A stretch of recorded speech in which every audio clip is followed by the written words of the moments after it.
আসসালামু আলাইকুম। আপনারা সবাই কেমন আছেন? আলহামদুলিল্লাহ আমিও ভালো আছি।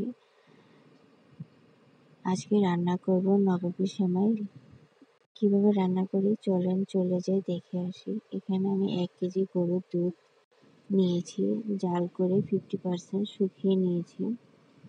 যখন এরকম ঘন হয়ে আসবে তখন জাফরান গরম পানিতে ভিজিয়ে রেখেছিলাম ওটা দিয়ে দিব। ওটা কিছুক্ষণ দিয়ে নেড়ে চেড়ে ভালো করে মিশিয়ে কর্নফ্লাওয়ার গুলিয়ে নিয়েছি 3 চামচ, ওটা অল্প অল্প করে দিয়ে দিব। অল্প অল্প করে দিয়ে নাড়তে থাকবো যেন নিচে লেগে না যায়। অনবরত নাড়তে থাকবো। যখন একটা ভালো থিকনেস চলে আসবে এরকম, তখন এটা নামিয়ে নিব। ঠান্ডা হলে অনেকটা ঘন হয়ে আসবে। এখানে আমি লাচ্ছা সেমাইটা অল্প একটু চিনি দিয়ে ভাজা ভাজা করে নিয়েছি।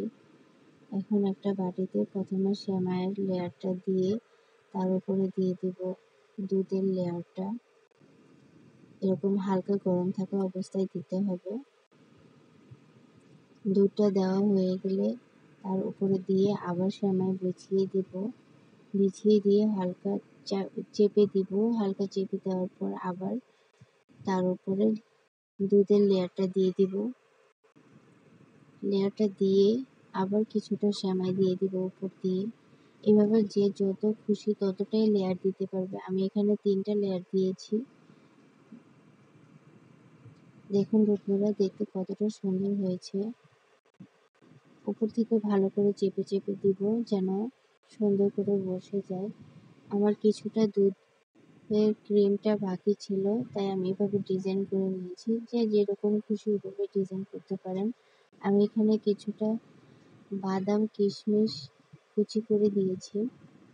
দেখুন বন্ধুরা, দেখতে কতটা সুন্দর হয়েছে। আমার ভিডিওটা ভালো লাগলে লাইক কমেন্ট শেয়ার দিয়ে পাশে থাকবেন। আল্লাহ হাফেজ।